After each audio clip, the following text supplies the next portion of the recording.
Vendredi, le 24 juillet, 11 h du matin. Les sirènes commencent à retentir dans les villages du delta du Danube, dans l'est de la Roumanie. Sur le radar, un point rouge vient de franchir la frontière et s'enfonce profondément à l'intérieur du territoire d'un pays de l'OTAN. Il y a 4 chasseurs en vol. 2 chasseurs italiens arrivent en premier, verrouillent la cible, tirent et ratent. Ensuite, un F-16, roumain, prend la relève de la chasse. À 11h02 du matin, le missile quitte l'aile et le drone russe devient une boule de feu au-dessus d'un champ de blé. Cela faisait 4 ans et demi que l'Alliance occidentale évitait ce tir. C'était la première fois dans l'histoire que la Roumanie ouvrait le feu sur une cible russe dans son propre ciel. L'expertise a ensuite confirmé. C'était un Shahed, le même type de drone que la Russie utilise contre l'Ukraine chaque nuit. Et regarde, ce n'était que le premier jour. Samedi, la même chose. Un autre drone entre par le delta, un autre chasseur décolle, un autre est abattu. Le dimanche matin, 10h08, le radar en détecte un autre entrant par le littoral. 2 chasseurs décollent de la base de Fétest, déjà sous le commandement de l'OTAN. 10h13. 5 minutes plus tard, le drone coule dans la mer Noire, à 12 km de la côte. 3 jours, 3 tirs, 3 drones à terre. Dans les villages de la région, les téléphones portables n'arrêtent pas de sonner avec des alertes de mise à l'abri, et le matin, une équipe ratisse le champ à la recherche de débris. Et de la Russie, pendant ces 3 jours, tu sais ce qui est venu ? Absolument rien, pas un mot. Qu'un gouvernement qui réagit à la moindre petite chose reste silencieux pendant 3 jours, ça en dit déjà long. La question que presque personne ne pose est « Pourquoi maintenant ?» Pourquoi un pays qui a toléré des violations de son espace aérien pendant 4 ans a-t-il soudainement décidé d'appuyer sur la gâchette 3 jours de suite ? Pour comprendre pourquoi la Roumanie a tiré, il faut ressentir ce qu'elle a dû endurer auparavant. Septembre 2025. Un drone entre en Roumanie et y reste 50 minutes, se promenant dans l'espace aérien de l'Alliance. 50 minutes. Les chasseurs le collent de près, le pilote a le doigt sur la gâchette et personne ne tire. Le drone fait demi-tour et s'en va, tranquillement, et cette même semaine, le test avait déjà été bien plus important. Près de 20 drones ont envahi la Pologne en une seule nuit. Chasseurs polonais, chasseurs néerlandais, batterie entière et allemande. Ce fut la plus grande mobilisation de défense aérienne de toute la guerre. Ils en ont abattu plusieurs. D'accord. Sauf qu'un des missiles a dévié de sa trajectoire. Et il a fini sur le toit d'une maison en Pologne. Et là, le coup réel sautait aux yeux. Vous répondez à un drone bon marché avec un missile coûtant des centaines de milliers de dollars, qui vole au-dessus d'une zone habitée. C'est cher et c'est risqué. La Russie a observé toute cette hésitation et a parfaitement compris le message. Pendant ce temps, à la frontière, la guerre n'était même plus voisine. Elle y habitait pratiquement. Il y a un village roumain, appelé Ploru, qui se trouve à quelques centaines de mètres du port ukrainien d'Ismaïl, de l'autre côté du fleuve. Sur le champ de bataille, l'information, c'est le pouvoir, mais une bataille demeure invisible. Chaque jour, des courtiers en données collectent, compilent et vendent vos données personnelles à votre insu et sans votre consentement. Notre sponsor du jour, Inconi, vous aide à l'effacer de centaines de bases de données en seulement quelques clics. Votre adresse personnelle, votre numéro de téléphone et des infos sur votre famille pourraient être en ligne en ce moment, sans que vous le sachiez. Cela peut entraîner des appels indésirables, des arnaques et des vols d'identité. C'est dangereux pour vous et votre famille. C'est pourquoi j'utilise Incogni. Incogni trouve automatiquement où vos informations personnelles sont exposées et envoie des demandes de suppression en votre nom. Ils ne peuvent pas vous nuire s'ils ne peuvent pas vous trouver. Et avec le forfait illimité, vous pouvez aller encore plus loin. Collez simplement le lien d'un site exposant vos infos personnelles, et les experts d'Incogni en protection de la vie privée s'occupent du reste avec des suppressions personnalisées. Commencer ne prend que quelques minutes, et, après une autorisation unique, Incogni s'occupe du travail difficile pour vous. Reprenez le contrôle de votre vie privée dès aujourd'hui. Utilisez notre code spécial pour obtenir 60% de réduction sur n'importe quel abonnement annuel Incogni. Scannez le code QR ou cliquez sur le lien ci-dessous et commencez à supprimer vos informations personnelles du web. Vous savez déjà que l'information, c'est le pouvoir. Utilisez maintenant ce pouvoir pour vous protéger et reprendre le contrôle de votre vie privée avec Incogni. Et Ismail est l'une des cibles préférées des drones russes. Les nuits là-bas suivent presque une routine. La nuit tombe, les tirs antiaériens montent du côté ukrainien. Un dépôt de carburant explose de l'autre côté, la fenêtre tremble ici. Et ça n'a même pas besoin d'arriver la nuit. Il existe des vidéos d'habitants filmant depuis leur jardin, en plein jour. Un drone passe en volant bas, longeant la rivière. La personne court se mettre à l'abri sous la véranda. Et, quelques secondes plus tard, la fumée s'élève déjà sur la rive ukrainienne. C'est de cette distance qu'on parle.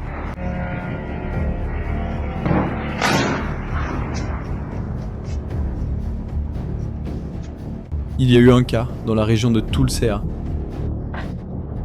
où la défense ukrainienne a fait exploser un drone pratiquement à la frontière. Les autorités roumaines elles-mêmes ont diffusé les images. Le drone se transforme en boule de feu dans les airs. Il s'effondre, libérant de la fumée noire. Il tombe près d'une rivière, et c'est l'équipe roumaine qui va récupérer les débris de ce côté-ci.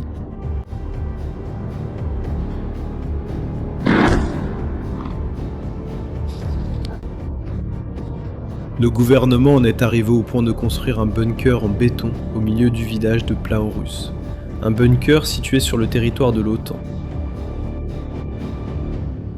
Pour que tu aies une idée, en novembre, une tragédie a failli se produire. Un drone russe a frappé un navire qui était amarré là, à Ismail, du côté ukrainien, transportant 4000 tonnes de gaz liquéfié.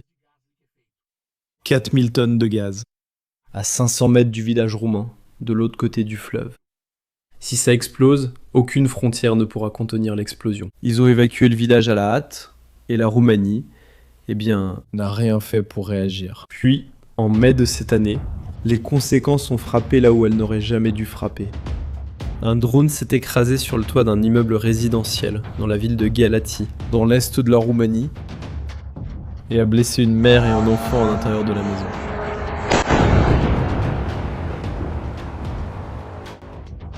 Les images de cette nuit-là montrent un éclair en haut d'immeuble.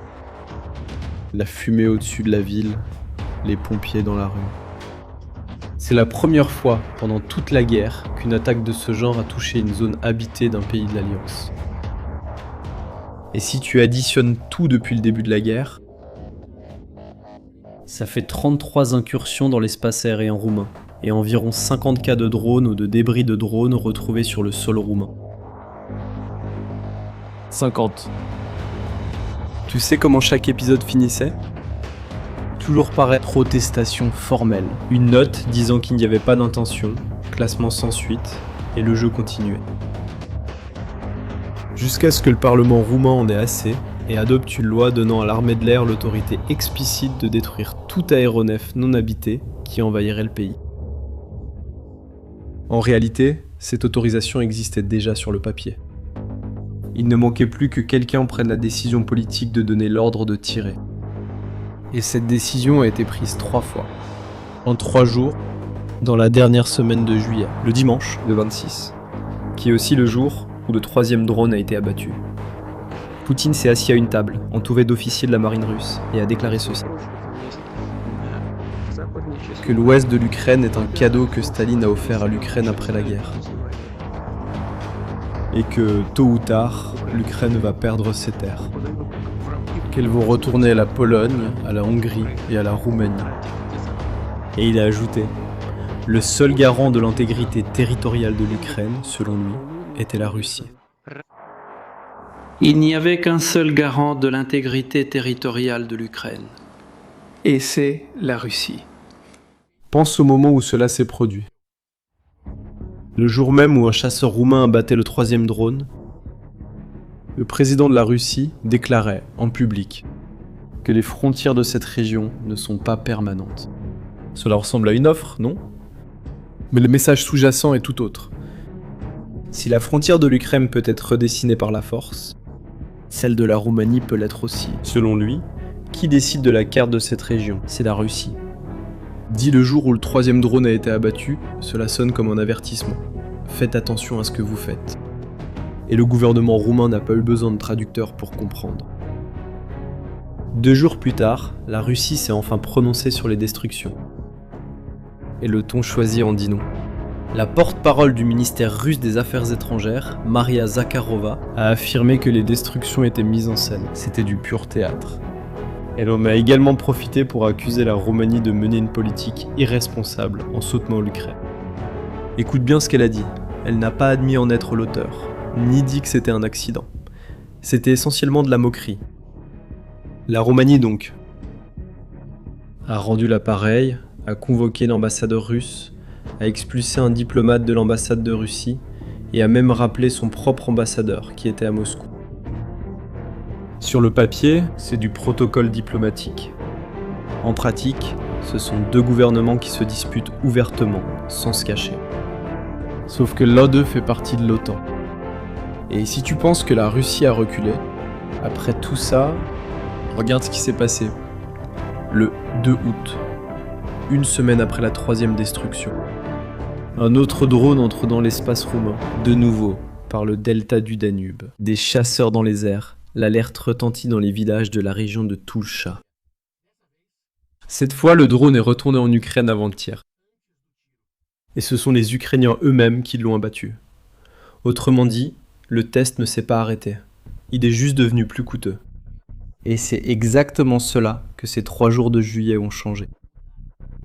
Réfléchis avec moi. Pendant 4 ans, le scénario était toujours le même. Un drone russe entrait, un chasseur décollait, tout le monde retenait son souffle. Ils ramassaient les débris et ils écrivaient une brève note de protestation. 4 ans comme ça. Maintenant, le scénario est différent. Il est entré, il est tombé. Ce qui était exceptionnel est devenu habituel.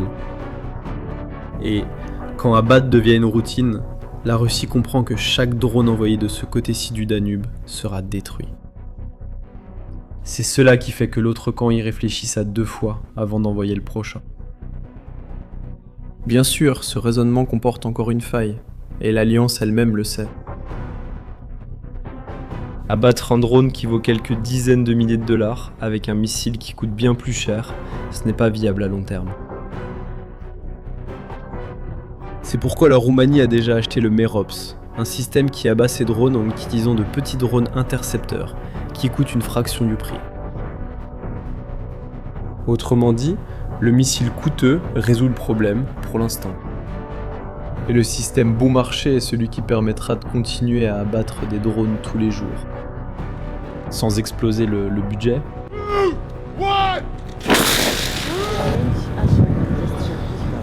Mais une question demeure, et à celle-là, aucun radar ne répond. La Russie a-t-elle compris le message ou va-t-elle simplement tester ailleurs? Parce que le schéma des derniers mois montre exactement cela. Quand la pression rencontre une résistance à un endroit, elle change d'adresse. Elle se déplace vers les pays du Nord, dans la région de la mer Baltique. Elle vise les câbles internet et électriques au fond de la mer.